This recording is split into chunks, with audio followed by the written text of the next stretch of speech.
अस्सलाम वालेकुम नाज़रीन, आप देख रहे हैं प्रोग्राम न्यू एट 5 और मैं हूं आपके साथ मिशेल बुखारी। आज के प्रोग्राम में सबसे पहले हम बात करेंगे वो तमाम सूरत हाल जो पैदा की जा रही है अमेरिका की जानिब से, और वो खदशात जो डोनाल्ड ट्रंप के बारे में इलेक्शन से पहले जो है वो जाहिर किए जा रहे थे, अब वो भयानक हकीकत की शक्ल इख्तियार करते जा रहे हैं। और इसी हवाले से बात करेंगे। आपने देखा कि किस तरीके से 7 ममालिक के जो मुसलमान हैं, 7 मुस्लिम ममालिक के जो लोग हैं, उनके ऊपर पाबंदियाँ लगाई जा रही हैं और उनको इंतहा पसंद कहकर इंतहा पसंद मुसलमानों के अमेरिका में दाखिले पर पाबंदी ये कहा जा रहा है। लेकिन इसमें कितने मासूम ऐसे लोग हैं और जो एक तासुर है इस्लाम का और मुसलमानों का, वो किस तरीके से उसको मस्त किया जा रहा है, उसको ख़राब किया जा रहा है, इसी पर हम बात करेंगे। और गुफ्तगू करने के लिए इस वक्त हमें ज्वाइन किया है डॉक्टर हसन अस्करी रिजवी साहब ने, सीनियर तज्ज़ियाकार हैं। बहुत शुक्रिया डॉक्टर साहब आपके वक्त के लिए। डोनाल्ड ट्रंप को लेकर जिन खदशात का इलेक्शन से पहले इजहार किया जा रहा था और जो वसवसे थे, जो खौफ था, वो अब हकीकत की, बल्कि एक भयानक हकीकत अगर हम इसे कहें तो गलत नहीं होगा, उसकी शक्ल इख्तियार करता जा रहा है। अभी तो 2 एग्जीक्यूटिव ऑर्डर्स हैं जिनके ऊपर दस्तखत हुए हैं। आगे क्या होगा? इतना हंगामा उस पर हो रहा है, तो आपको लगता है कितना वर्स्ट जो है वो मजीद हमें एक्सपेक्ट करना चाहिए अमेरिका की तरफ से? जो इब्तदाई 2 ऑर्डर्स उन्होंने निकाले हैं उस पर भी अमेरिका के अंदर और अमेरिका के बाहर काफ़ी कंट्रोवर्सी शुरू हो गई है। और गालिबन यही वजह है कि उन्होंने जो अगले इक़दाम जो करने थे, जो उन्होंने इंतखाबात के वक्त बात की थी, उनको लगता है कि फ़िलहाल पीछे डाल दिया गया है, क्योंकि पहले वो इस रिएक्शन को डील करना चाहते हैं, रद्द अमल जो अमेरिका के अंदर खसूसियत से हमें नज़र आता है। तो आपको लग रहा है डॉक्टर साहब कि ये जो रिएक्शन आया है, जो प्रोटेस्ट हो रहे हैं, इसका कोई असर हो रहा है गवर्नमेंट के ऊपर, और गवर्नमेंट जो है अपने जो इक़दाम उन्होंने उठाए हैं उसके ऊपर भी नज़रसानी कर सकती है? देखिए, फिलहाल तो इन इक़दाम पे वो नज़रसानी नहीं करेंगे, ये हमें उम्मीद नज़र नहीं आती। अलबत्ता नए इक़दाम उठाने, या ये है कि ये जो बैन 7 मुल्कों पे लगाया है, कुछ और मुल्कों पे लगाने की जो बात हो रही थी, वो मामला फिलहाल आप उसको पोस्टपोन ही समझें, क्योंकि ये इन असरात को देख के उसके बाद फैसला करेंगे कि आगे ये जो मनफी सोच है जो इस वक्त अमेरिका की खारजा पॉलिसी और अंदरूनी पॉलिसी को शेप कर रही है, वो उसी को आगे चलाएंगे या इस पे कोई रिव्यू करेंगे। क्योंकि ये पाबंदी जो लगी है ये कुछ 90 डेज़ की है, कुछ पे 120 डेज़ की है। तो इसमें हमारा ख्याल ये है कि इसका रिव्यू वो इसलिए करेंगे कि इससे जो रद्द अमल उनके साथी ममालिक, मतलब यूरोपियन ममालिक में पैदा हुआ है, वो भी बहुत मनफी है। तो किस हद तक वो अपने रवैये को चेंज करेंगे ये कहना इस वक्त मुमकिन नहीं, क्योंकि वो अमेरिका की हुकूमत ज़रा खामोश हो गई है, लेकिन अपनी गलती को फिलहाल वो एडमिट करने को तैयार नहीं। अच्छा डॉक्टर साहब, अमेरिका की तारीख में पहली मरतबा हम ये देख रहे हैं कि इस तरह से खुल के प्रोटेस्ट जो हैं वो किए जा रहे हैं। हालांकि डेमोक्रेट्स जो हैं वो अब हुकूमत में नहीं है, लेकिन हमने ये देखा था कि जब भी कोई प्रेसिडेंट जब इलेक्ट हो जाता था तो सब मुत्तफिक हो जाते थे, उसको तस्लीम कर लेते थे। लेकिन इस मरतबा जो बाकायदा कैंपेन्स चल रही हैं, बाकायदा प्रोटेस्ट हो रहे हैं, आप समझते हैं कि इतनी बड़ी जो जमहूरियत के दावेदार मुल्क है, अब उनकी जमहूरियत को ख़तरा है, वहाँ पर जमहूरियत पर सवालिया निशान उठने लगे हैं? देखिए, ये पहली दफ़ा हुआ है कि नया सदर इलेक्ट हो और इलेक्शन के जब वो अपना जिम्मेदारी संभालता है उसकी अनपॉपुलैरिटी इतनी हो, क्योंकि 20 जनवरी को इसका ओथ हुआ था, तो 21 जनवरी को पूरे अमेरिका के अंदर खवातीन का एक बहुत बड़ा प्रोटेस्ट हुआ था जो कि अनप्रेसिडेंटेड था अमेरिका की तारीख के अंदर। और वो एहतजाज इन 2 अहकामात के बाद से अब मजीद बढ़ा है। लगता ये है कि जो वहाँ के लिबरल लेफ्ट के जो ग्रुप्स हैं, डेमोक्रेटिक पार्टी है, उसके अलावा जो मुख्तलिफ एथनिक ग्रुप्स हैं, अफ्रो अमेरिकन हैं, मुस्लिम्स हैं, वो सब के सब जो है ये एहतजाज कर रहे हैं। सिर्फ देखना ये है कि इस एहतजाज का नतीजा क्या निकलता है। डॉक्टर साहब हमारे साथ ही रहेगा ब्रिगेडियर रिटायर गजनफर अली साहब ने हमें ज्वाइन किया है, सीनियर तज्ज़ियाकार हैं। बहुत शुक्रिया ब्रिगेडियर साहब आपके वक्त के लिए। आप समझते हैं कि इस वक्त जो अमेरिका के अंदर हो रहा है, जिस तरह से खुल के प्रोटेस्ट किए जा रहे हैं, एहतजाजी मुजाहरे हो रहे हैं, मुसलमानों के हक़ में लोग जो है वो आवाज़ उठा रहे हैं, इमिग्रेंट्स के हक़ में आवाज़ उठा रहे हैं, आप समझते हैं कि अमेरिका इन इक़दामात की वजह से अंदरूनी खलफशार का शिकार होने जा रहा है, अंदरूनी मसाइल बढ़ने लगे हैं अमेरिका के लिए? मेरे ख्याल ये जो चीज़ आप है जो अभी अमेरिका में हो रही है, और ख़ास तौर पे आपने देखा सिर्फ ये सिविल सोसाइटी की तरफ से नहीं बल्कि बहुत सारे वहाँ पे उनके डिपार्टमेंट्स हैं, जैसे उनका फॉरेन अफेयर्स का डिपार्टमेंट, फॉरेन मिनिस्ट्री है, यहाँ पे बहुत सारे लोग जो हैं उनको निकाल दिया गया, बहुत सारों ने काम करने से इनकार कर दिया। अभी तक उनकी कैबिनेट वो अपनी पूरी नहीं कर सके हैं, कैबिनेट का अनाउंसमेंट नहीं कर सके हैं, लोगों के इंटरव्यूज हो रहे हैं, लेकिन उसके बाद जो एक कोहेजन की जो फिजा नजर आनी चाहिए वो नहीं आ रही। जब ये लीक्स हुई तो सीआईए के खिलाफ जो कुछ बात की डोनाल्ड ट्रंप ने, उसके अलावा उसके बाद जो सीआईए के डायरेक्टर का रिएक्शन आया कि जी वो उन्होंने कहा कि जी किस तरह हमें सियासत में इन्वॉल्व करने की कोशिश की जा रही है। इन तमाम चीजों के साथ साथ जो सिविल सोसाइटी का जो रिएक्शन है, और खास तौर पे ये मुसलमानों से ही रिलेटेड नहीं है, ये रिलेटेड है तमाम जो कम्युनिटीज वहाँ पे रह रही हैं। अब देखिए ब्लैक अमेरिकन जो हैं वो बहुत इम्पोर्टेंट पार्ट है अमेरिका का। आप उनकी परफॉर्मेंस उठा के देख लीजिए, एथलीट देख लीजिए, उनकी पार्टिसिपेशन देख लीजिए। अगर सिर्फ आप वाइट सुप्रीमेसी पे जाएंगे तो वो ब्लैक्स जिनको किसी जमाने में अमेरिकन अगवा करके अफ्रीका से लेके आते थे और उनके ऊपर मच्छरों की तरह जाल भेजते थे, फिर उनके गुलामों का ऑक्शन किया जाता था, फिर वो सोसाइटी का हिस्सा बने, तो आप किस तरह उनको अब डीकास्ट कर सकते हैं? तो मतलब अगर इस किस्म के इक़दाम होंगे तो वो खलफशार तो बढ़ेगा। अब कहने की बात यह है कि क्या इसका इम्पैक्ट जो है वो आने वाले दिनों में अमेरिका की इंटरनल कोहियन पे आएगा या नहीं आएगा?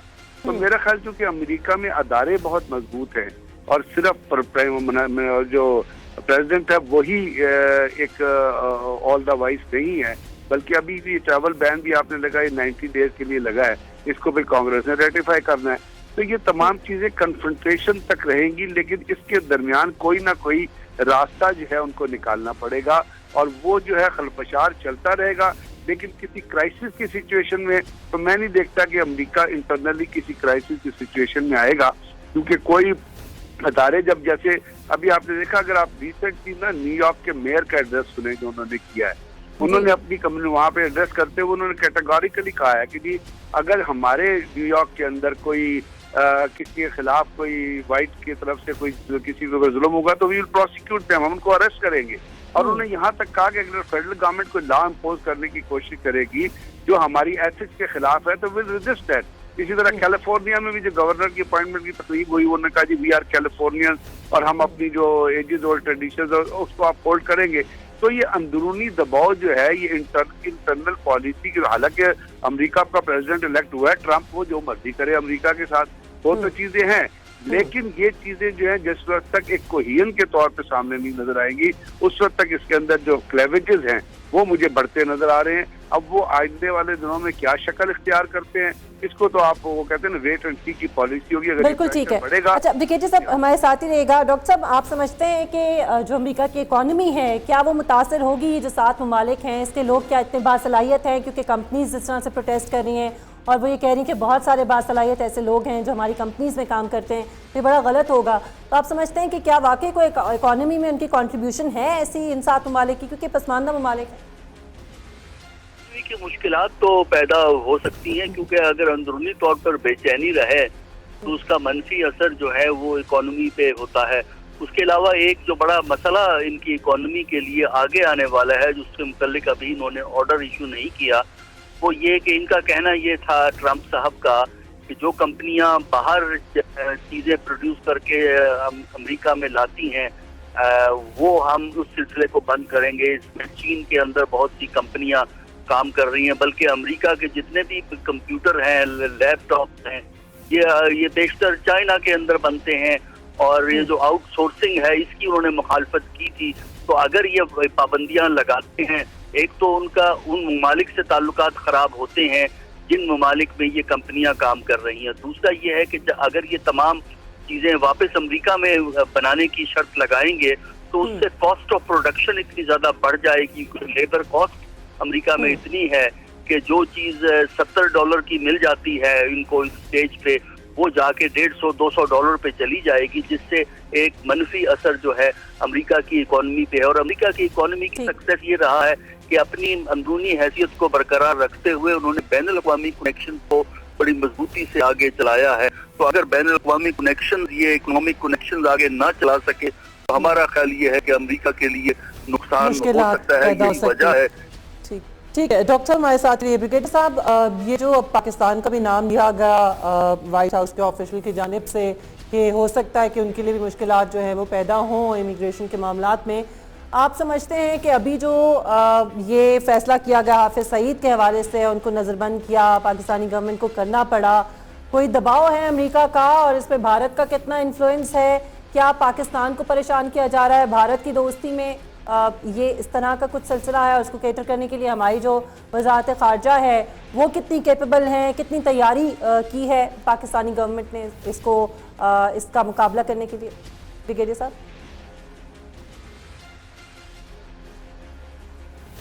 بریگیڈیئر صاحب اس وقت غالباً ہمارے ساتھ نہیں ہیں. ڈاکٹر صاحب آپ کیا کہیں گے اس معاملے کے اوپر؟ حافظ سعید صاحب کو نظر بند کیا گیا ہے, کیا پریشر ہے پاکستان کی گورنمنٹ پر؟ دیکھیے اس کو آپ انڈیا کا پریشر تو نہیں کہہ سکتے کیونکہ انڈیا کا پریشر تو پاکستان نہیں لیتا. ہاں یہ بات آپ ضرور کہہ سکتے ہیں کہ جو ہندوستان کا جو وہ امریکہ کا جو پریشر ہے وہ ڈیفینیٹلی ہے, کیونکہ امریکہ نے جو ہے پاکستان سے اس بات کا اصرار کیا تھا کہ جو ہے یہ پابندیاں اس پہ لگائی جائیں. تو پاکستان کو خیال یہ ہے کہ ٹرمپ کی حکومت کوئی سخت اقدام پاکستان کے خلاف نہ کرے, اس کی وجہ سے جو ہے انہوں نے یہ وقتی طور پہ حافظ سعید اور کچھ اور لیڈروں کے خلاف جو ہے یہ اقدامات کیے ہیں, اور آئندہ ہمیں نہیں معلوم. ڈاکٹر صاحب اس سچویشن کا مقابلہ کرنے کے لیے پاکستانی گورنمنٹ کو, پاکستانی وزارت خارجہ کو جس قسم کے اقدامات اٹھانے چاہیے, آپ سمجھتے ہیں کہ پہلے سے کوئی تیاری کی گئی ہے؟ کیا پاکستانی وزارت خارجہ تیار ہے اس سب کچھ کے لیے, اس کو فیس کرنے کے لیے؟ دیکھیے پاکستان کے لیے لازم یہ ہو جاتا ہے کہ وہ امریکہ کی نئی ایڈمنسٹریشن سے تعلقات کے لیے رابطے قائم کرے. اس کے علاوہ پاکستان کو احتجاج کرنا چاہیے ان 7 ممالک پہ جو پابندی انہوں نے جو ہے وہ لگائی ہے, تاکہ اس پابندی کو ختم کیا جا سکے. ٹھیک ہے, بریگیڈیئر صاحب ہمارے ساتھ موجود ہیں ایک بار پھر. جی بریگیڈیئر صاحب کیا آپ مجھے سن پا رہے ہیں؟ جی بریگیڈیئر صاحب, ایسی تنظیمیں جس کی وجہ سے مسلمان جو ہیں وہ پوری دنیا میں ان کا تاثر خراب ہوا ہے, امیج خراب ہوا ہے, اور وہ تنظیمیں جن کے پیچھے خود وہی کنٹریز ہیں جو اب ان پر پابندیاں لگا رہی ہیں, چاہے وہ ISIS ہو, چاہے وہ داعش ہو, وہ کوئی بھی ہو, سب جانتے ہیں کہ ان کے پیچھے کون ہے, ان کو قائم کرنے میں, ان کی تخلیق میں کون لوگ ہیں, اب وہی پابندیاں لگا رہے ہیں. آپ نہیں سمجھتے کہ اس وقت پوری دنیا کے جو مسلمان ممالک ہیں ان کو اسلام کا اور مسلمانوں کا جو امیج ہے اس کو بہتر کرنے کے لیے کام کرنا چاہیے, مسلمانوں کے اتحاد کے اوپر کام کرنا چاہیے؟ آپ سمجھتے ہیں کہ کوئی ایسی کوشش شروع بھی کی گئی ہے یا کوئی امید بھی کی جا سکتی ہے؟ نہیں, کرنا تو چاہیے, لیکن دکھ اور افسوس کی بات ہے کہ ایسی کوشش اس لیے سروس شروع نہیں کی گئی کہ ہر مسلمان ممالک کے اپنے انٹرسٹ ہیں, ایک کمبائن اور ہو بھی نہیں سکتا پریکٹیکلی. اگر آپ کہیں کہ تمام ممالک کا مل کے ایک انٹرسٹ ہو جائے تو وہ تو پاسبل نہیں. فورن پالیسی کی آپشن اور جیوگرافیکل لوکیشن میں جو آپ کے نیبرز ہیں یا جو آپ کے اکنامک انٹرسٹ ہیں وہ ہر جگہ پہ ڈیفر کر سکتے ہیں. ہاں ہو کیا سکتا ہے, ایک بڑی ضروری چیز یہ ہے کہ جیسے آپ نے بتایا کہ جو یہ اسلام کے نام پہ یا مذہب کے نام پہ جو دہشت گردی ہوتی ہے اس میں آپ کو پتا ISIS میں تو کریٹ کرنے میں کس کا ہاتھ ہے؟ پورا کا پورا ہلری کلنٹن کا ہاتھ ہے. جو لیبیا میں جب قذافی کو مارا گیا تھا تو اس کے بعد جو ہلری کلنٹن کا جو ٹویٹ آیا تھا انہوں نے کیا کہا تھا کہ وی کیپچرڈ اینڈ وی کلڈ.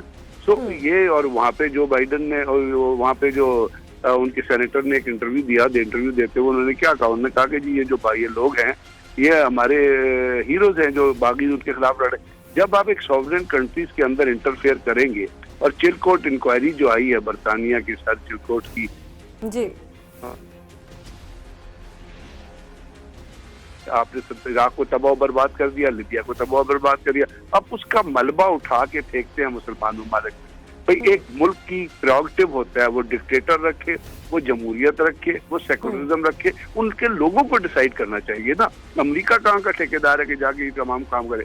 اب یہ مسلمانوں کو بدنام کرنے کے اس اسٹیج پہ تو لے آئے ہیں جہاں پہ مذہب کو جو ہے دہشت گردی کی نگاہ سے دیکھا جاتا ہے, اور پھر ٹرمپ جب اسپیچ کرتا ہے تو اس کو پیلسٹائن بھول جاتا ہے, اس کو جیوز بھول جاتے ہیں. یعنی اسرائیل ایک ایسا ملک ہے, آپ حیران ہوں گی کہ جس نے پیلسٹائن کے 10 سال سے کم عمر کے 460 بچوں کو جیلوں میں رکھا ہوا ہے پروٹیسٹ کرنے کو. کہیں آپ نے دنیا میں یہ بات سنی ہے؟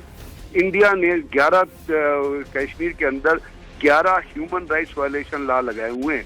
وہ کوٹا سے لے کے آرم اسپیشل ایکٹ سے لے کے JNK security act, JNK public act کے تحت وہ لوگوں کو مار رہے ہیں, ظلم کر رہے ہیں, تباہ و برباد کر رہے ہیں, عصمت دری کر رہے ہیں, مولسٹیشن کر رہے ہیں, ماس ریپس کر رہے ہیں, ماس گریز وہاں پہ ڈیٹیکٹ ہو رہی ہے.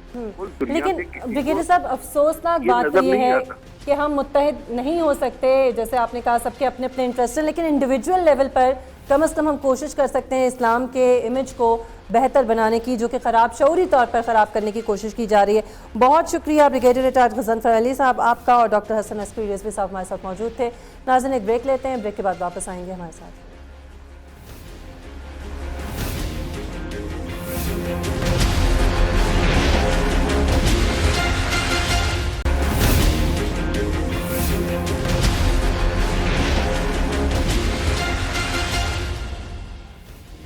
پروگرام میں ایک بار پھر خوش آمدید. ناظرین آئے دن ہم ڈومیسٹک وائلنس کے مختلف واقعات کی خبریں جو ہے وہ ٹیلی ویژن پر سنتے ہیں, نیوز چینلز پر سنتے ہیں, اس کے اوپر گفتگو بھی ہوتی ہے اور پتہ چلتا ہے کہ واقعات جو ہیں ان میں دن بدن اضافہ ہوتا جا رہا ہے. ڈومیسٹک وائلنس جو ہے جس میں کبھی عورت اور زیادہ شکار ہوتی ہیں خواتین ہی اس کا شکار ہوتی ہیں ڈومیسٹک وائلنس کا. کبھی کسی عورت کا شوہر ملوث ہے, کبھی اس میں کوئی بھائی ملوث ہے, کبھی باپ ملوث ہے, کبھی سوتیلی بیٹی سوتیلا بیٹا ملوث ہے, اور مختلف طریقوں سے تشدد جو ہے وہ کیا جاتا ہے. پہلے چولہا جو ہے وہ گھر میں پھٹ جاتا تھا اور بہو جو ہے وہ مر جاتی تھی.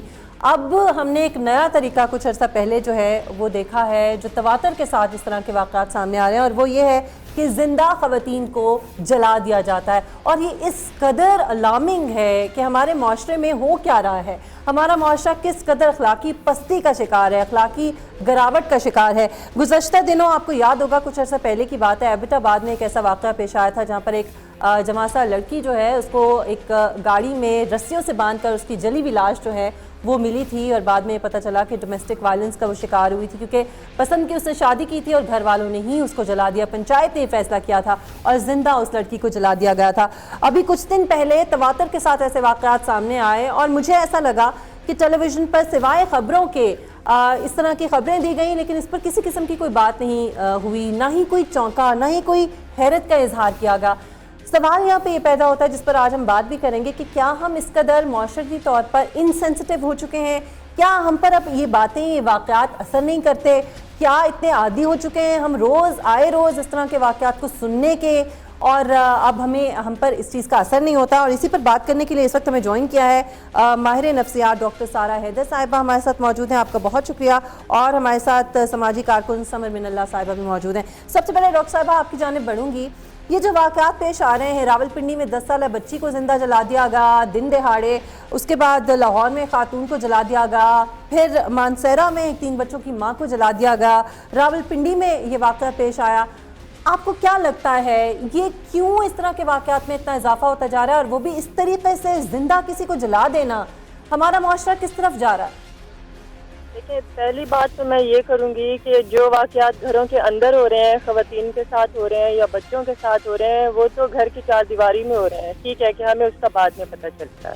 لیکن آپ یہ دیکھیں کہ دن دہاڑے روشن دن میں سڑکوں کے اوپر لوگوں کو زندہ جلایا جا رہا ہے. جب کراچی میں ڈاکو کسی کے ہتھے چڑھ جاتے ہیں تو انہیں زندہ جلا دیا جاتا ہے, پولیس کیوں نہیں آتی وقت پہ؟ زندہ کسی انسان کو جلا دینا, اس کا جرم تو بعد میں ثابت ہوگا. اس کے علاوہ آپ نے دیکھا کہ لاہور میں یہ واقعہ ہوا تھا کہ بم بلاسٹ ہونے کے بعد کرسچن مائنورٹی کے اس ریونج میں جو پروٹیسٹ ہو رہا تھا وہاں لوگوں کو زندہ جلا دیا گیا تھا, جبکہ عام شہری ارد گرد تماشائی بن کے کھڑے ہوئے تھے. آپ مجھے یہ بتائیں کہ جب سڑکوں پہ اس طرح سے زندہ جلایا جائے گا کسی کو بے گناہ بے جرم و خطا, تو گھروں کے اندر کے واقعات تک کون پہنچے گا؟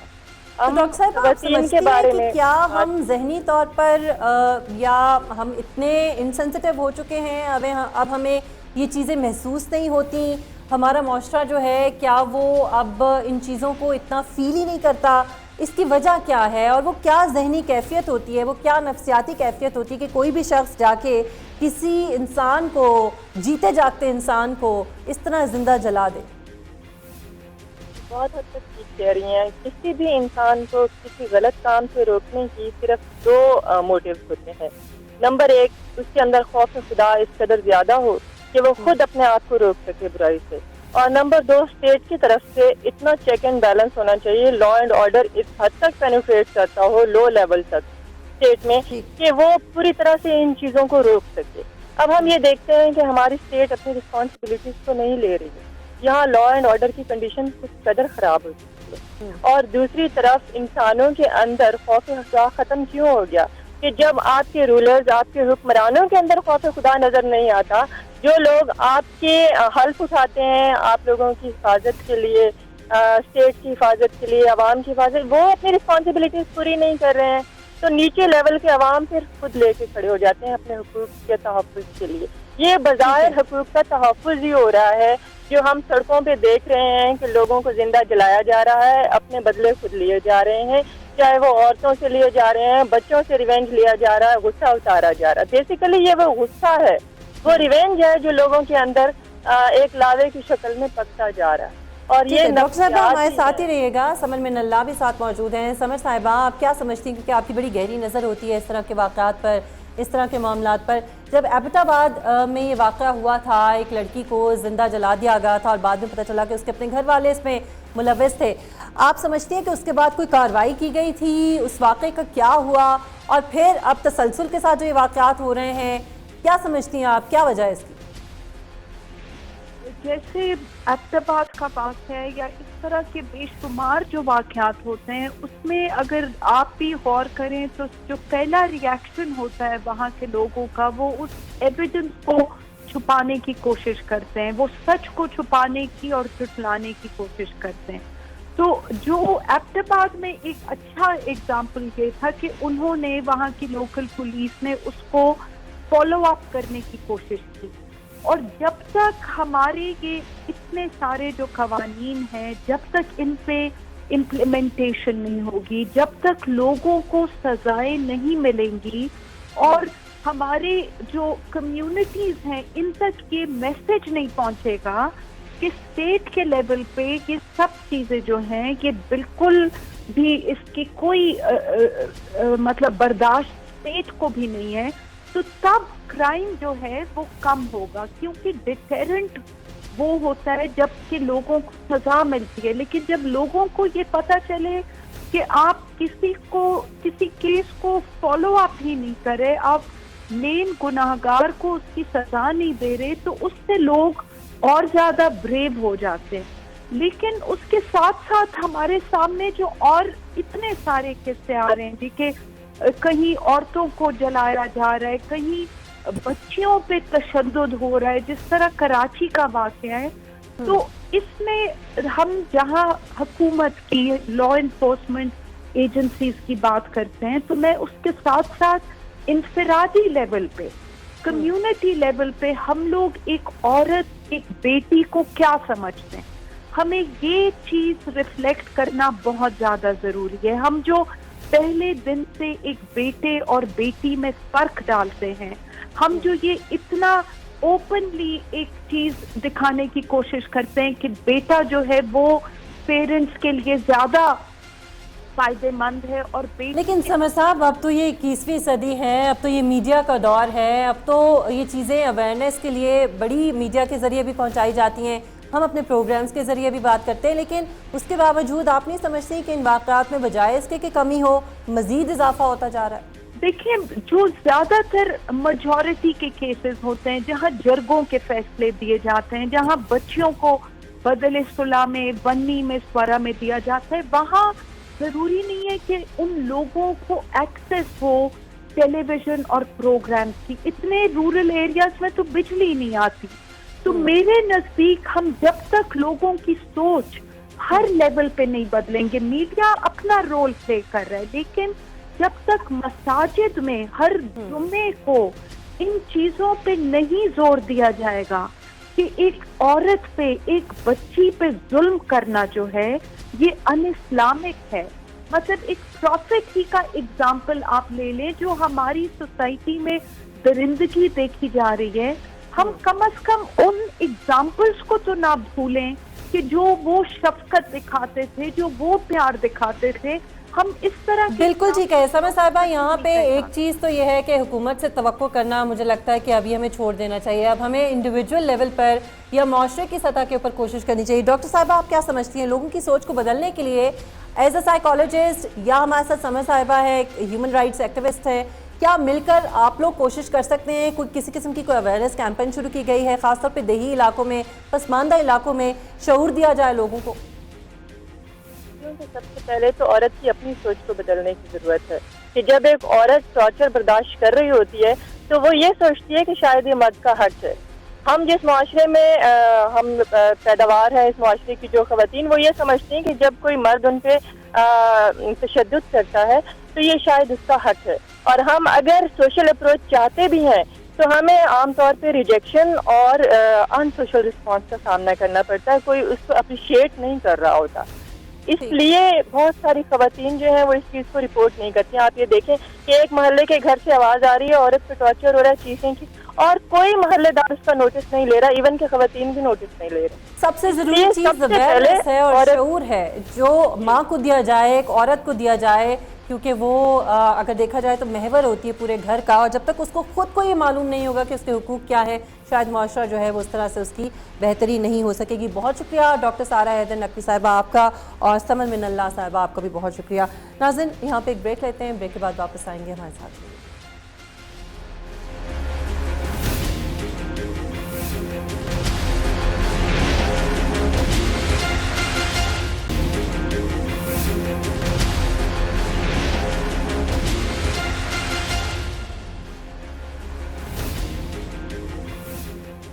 प्रोग्राम में एक बार फिर खुशामदीद। नाज़रीन, गुज़श्ता कुछ दिनों से लाहौर शहर में ख़ास तौर पे, चूँकि ज़ाहिर है मैं लाहौर में रहती हूँ, तो मेरा जो अपना पर्सनल एक्सपीरियंस है या मेरे मिलने जुलने वालों का, वो ट्रांसपोर्ट के हवाले से, पब्लिक ट्रांसपोर्ट के हवाले से एक बहुत बेहतरी आई थी। और ये सिर्फ लाहौर की बात नहीं है, बल्कि पाकिस्तान के तमाम जो बड़े शहर हैं वहाँ पर ये सहूलत मुहैया की गई थी।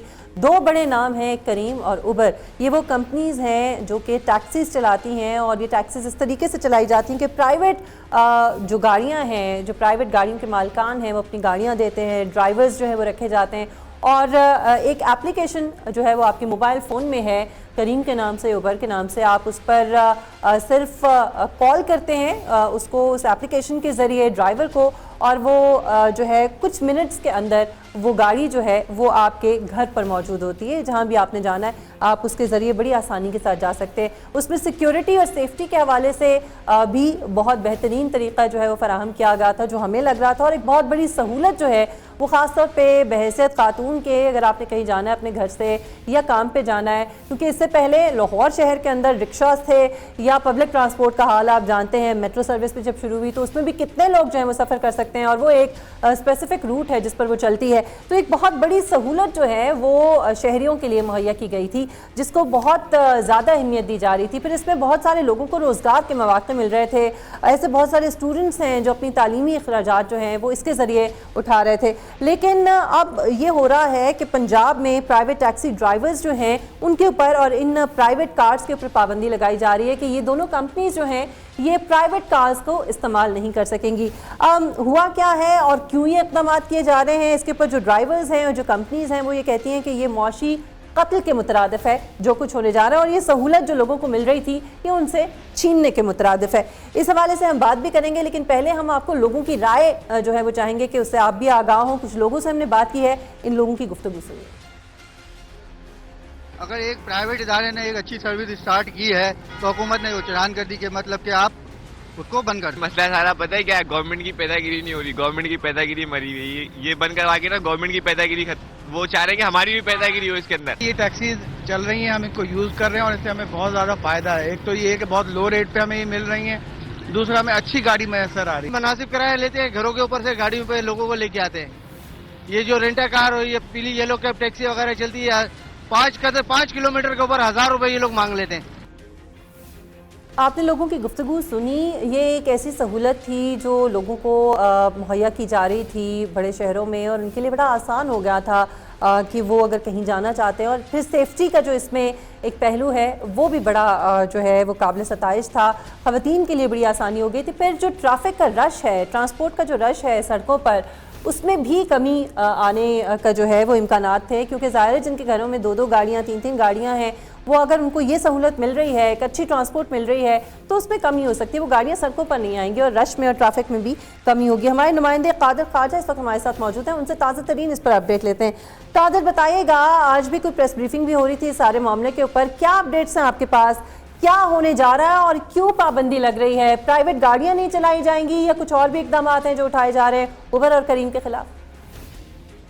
اب سے کچھ دیر بعد جو ہے وہ پریس بریفنگ رکھی جائے گی اور اس میں تمام تر صورتحال جو ہے وہ ہم اپنے جو حاضرین ہیں جو کہ دیکھ رہے ہیں ٹی وی چینل کو اور نیو ٹی وی کو ان تک آگاہ کریں گے، اور جو پرائیویٹ گاڑیاں جو ہیں ان کے استعمال میں بطور ٹیکسی جو ہے وہ اضافہ ہوتا جا رہا تھا، اسی کو مد نظر رکھتے ہوئے پنجاب جو ٹرانسپورٹ اتھارٹی ہے اس نے اپنے ٹیکس اور ریونیو کی مد میں یہ فیصلہ کیا ہے کہ تمام جتنی بھی نجی کمپنیاں جو کہ اوبر، کریم اور A1 سروسز جو کہ انٹرنیشنل مارکیٹ سے پاکستان میں آئی ہیں اور جن میں انگلینڈ اور برطانیہ سمیت بنگلہ دیش اور بھارت سمیت تمام دیگر جو ممالک ہیں ادھر بھی اپنی جو سہولیات ہیں وہ فراہم کر رہے ہیں، اور کسٹمرز ان سے بہت خوش ہیں کیونکہ یہ ڈور ٹو ڈور سروسز جو ہیں وہ مہیا کرتی ہیں۔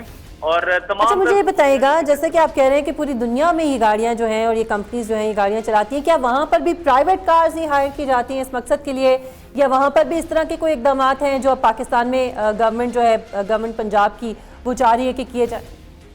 جی بالکل، انٹرنیشنل مارکیٹ میں جہاں پر یہ اوبر اور کریم جو ہے وہ اپنی سروسز پرووائڈ کر رہا ہے، وہاں پر بھی پرائیویٹ جو گاڑیاں ہیں وہی ان سے جا کے رابطہ کرتی ہیں اور ان کی رجسٹریشن ہوتی ہے، لیکن یہاں پر جو تھا وہ لائے عمل اوبر اور کریم کی جانب سے یہ طے کیا گیا تھا کہ یہاں پر کسی قسم کی پنجاب ٹرانسپورٹ اتھارٹی سے رجسٹریشن نہیں کروائی گئی تھی، جو کہ ان کی فیس ہے 5,500 روپے، جو محکمہ ٹرانسپورٹ اتھارٹی کی فیس ہے وہ ادا کرنی پڑتی ہے، اور وہ پرائیویٹ سے کمرشل میں شفٹ ہو جاتا ہے، اور ان کا روٹ پرمٹ جو ہے وہ پنجاب بھر میں جو ہے ان کا روٹ پرمٹ الاؤ ہوتا ہے، اور 3 سال کا یہ ان سے ایگریمنٹ کیا جاتا ہے روٹ پرمٹ کا، وہ پنجاب کے کسی بھی شہر اور اضلاع میں جا کر اپنی سروسز پرووائڈ کر سکتے ہیں، جہاں پر کسٹمر ہزاروں کی تعداد میں جو ہے وہ ان کی سروسز سے مستفید ہو رہے ہیں۔ ٹھیک ہے قادر، ہمارے ساتھ ہی رہیے گا، ہم گورنمنٹ آف پنجاب جو ہے اس کا بھی موقف اس پہ جاننا چاہیں گے، اور اس وقت ترجمان پنجاب حکومت ملک محمد احمد خان صاحب ہمارے ساتھ موجود ہیں۔ بہت شکریہ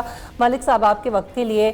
آپ نہیں سمجھتے کہ ایک بہت بڑی سہولت تھی؟ اس سے پہلے اگر ہم صرف لاہور شہر کی بھی بات کریں تو یہاں پر کتنی جو پبلک ٹرانسپورٹ ہے اس کی سہولیات دی گئی ہیں گورنمنٹ کی جانب سے۔ ایک میٹرو بس شروع ہوئی، وہ بھی ایک اسپیسیفک روٹ پر ہے، اس کے علاوہ ایک رکشہ ہوتا تھا، اور وہ کتنا مشکل ہے، خواتین کے لیے بڑا مشکل ہو جاتا تھا رکشے پہ سفر کرنا، تو ایک اچھی سواری ہے، پھر لوگوں کو روزگار مل رہا ہے، تو کیوں اس پہ پابندی لگ رہی ہے پنجاب گورنمنٹ کی طرف سے؟ میں صبح سے یہ سن رہا ہوں، میرا خیال ہے your channel is the first one جس کو میں رسپانس کر رہا ہوں، اور پنجاب گورنمنٹ کا اس میں جو آفیشیل ٹیک ہے وہ یہ ہے کہ یہ سروس بند نہیں کی گئی۔ یہ کیوں ایک ہریسمنٹ پھیلی ہے یہ سمجھ سے بالا تر ہے، اور وہ جس لیٹر کو نوٹیفکیشن کہا جا رہا ہے وہ نوٹیفکیشن نہیں ہے، وہ انٹرنل لیٹر ہے، اور وہ انٹرنل لیٹر کے اپنے ڈائنامکس ہیں۔ اس کو سٹارٹ کے بات کرنے سے پہلے اس کو ہم اپریشیٹ کرتے ہیں جو اوبر اور کریم پرووائڈ کر رہے ہیں۔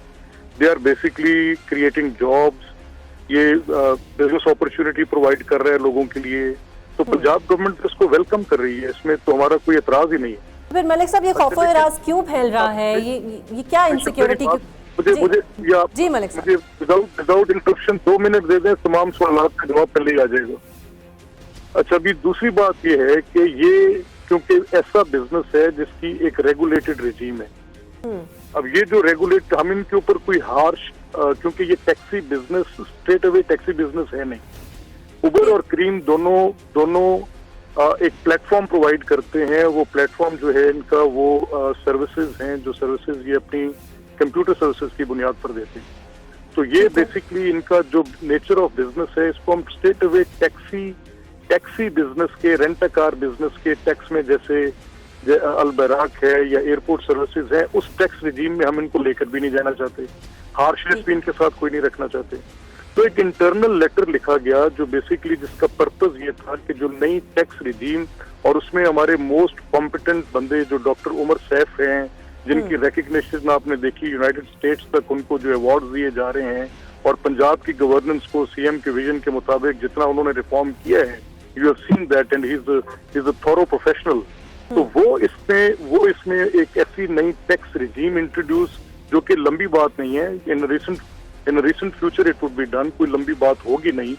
یہ ڈیٹیل صرف اتنی ہے کہ یہ انٹرنل لیٹر نے اس کے اندر ایک ہائپ کریٹ کر دی, اور وہ obviously it's a concern for all media, کیونکہ اس کا مطلب یہ ملک صاحب کہ یا تو پھر گورنمنٹ کی طرف سے میسج جو ہے وہ قانون نافذ کرنے والے اداروں کو صحیح طرح سے گیا نہیں ہے, کیونکہ یہ بھی بتایا جا رہا ہے میری اطلاعات کے مطابق کہ پنجاب میں 100 سے زائد جو غیر رجسٹرڈ ٹیکسی ڈرائیورز ہیں ان کو گرفتار کر لیا گیا, گرفتاریوں کا سلسلہ شروع ہو گیا ہے. بالکل غلط ہے, یہ بالکل غلط ہے. میں اس خبر کو مکمل طور میں اس کو کراس کنفرم کر لوں, ذرا ہمارے ساتھ ہمارے نمائندے موجود ہیں. ایسے میری چھوٹی سی بات سن لینا تاکہ آپ کی کنفیوژن میں کلیئر کر دوں کہ کراچی نے ان کی جو سروسز تھی, وہ جو پلیٹ فارم سروسز پرووائڈ کر رہے تھے, کراچی نے ان کی سروسز کو ختم کر دیا. کراچی نے وہ پلیٹ فارم سروسز ختم کی, ان کی وہ جو بیسکلی سروسز پرووائڈ کرتے تھے ان کو کراچی نے ختم کیا.